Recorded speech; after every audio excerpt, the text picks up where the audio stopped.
So with this definition for natural log as being the area underneath 1 over t, we have the following properties. Natural log of xy is log x plus log y. So multiplication inside, addition outside. Number 2, division inside, subtraction outside. Number 3, inside exponents factor down. And then log of 1 is equal 0. We'll notice here log of 1 equals 0. That's really easy because the natural log of 1 is just going to be, put a 1 up here for x. It's integral from 1 to 1 of 1 over t. So that's going to be the area underneath the 1 over t function starting and ending at 1. Well, that's going to be 0 area. So that's why number 4 is true. And then these other properties, 1, 2, and 3, you can show all those are true by using this definition. So let's actually show that number 1 is true using that definition. So natural log of xy is by definition integral from 1 up to the number xy of 1 over t dt. That's our definition of the log function. It's the area function for 1 over t. Well, we want to show that this is equal to log x plus log y. Well, what we're going to do is we're going to break this integral up to the integral from 1 to x plus the integral from x to xy of 1 over t dt. And remember, definite integrals have that property that you can, to get from first to a third point integral, you can do first to second plus second to third. So, right, I mean, you can do like the integral from 1 to 3, you can find that's the area from 1 to 3. You can do the area from 1 to 2 plus the area from 2 to 3, right? Areas are additive. That's what I'm doing here. Well, notice that this piece right here, that's log of x by definition, right? There's our log of x right there. Integral 1 to x 1 over t dt. That's right here. So this is log of x, ln x. And so what we want to show is that that piece right there is natural log of y. So we'll do question mark right now. Is that log of y? Well, let's try and show that. So we're going to do the integral from x to xy of 1 over t dt.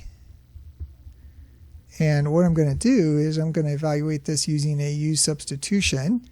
So I'm going to let u equal t over x. So remember, x is a constant. It's our lower limit of integration. T is the variable. So u in terms of t.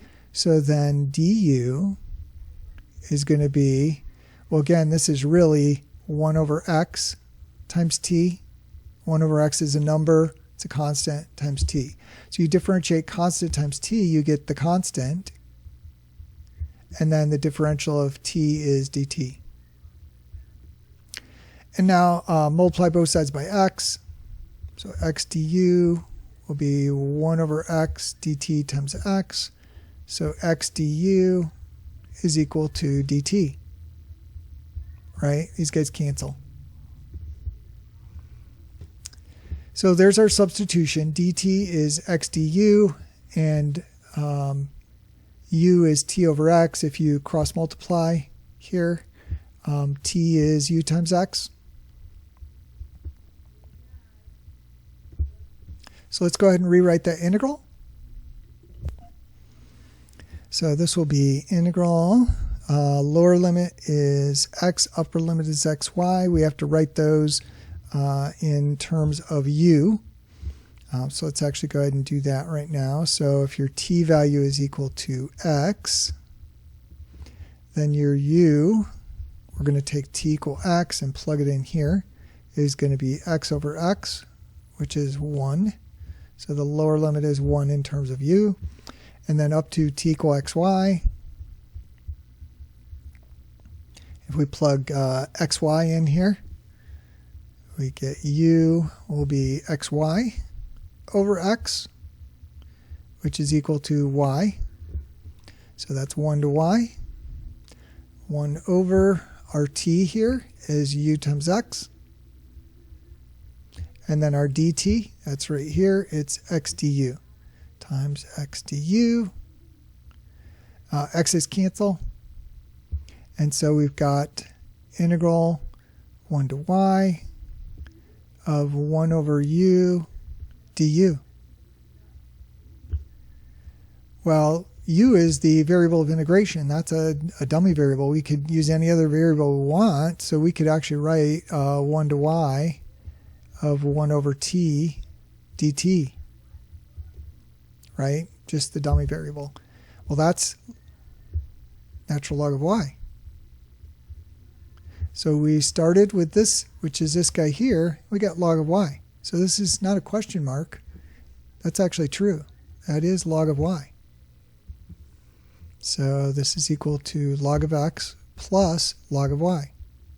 Okay, so that shows that first property there. And we can do the same with property 2 and property 3. We can use the definition to show that those are true. So I won't do that. I just wanted to show you how math builds on itself. And these definitions, we can use them to prove all of the theorems that we state, all these properties and theorems. Although we don't always prove them, we could.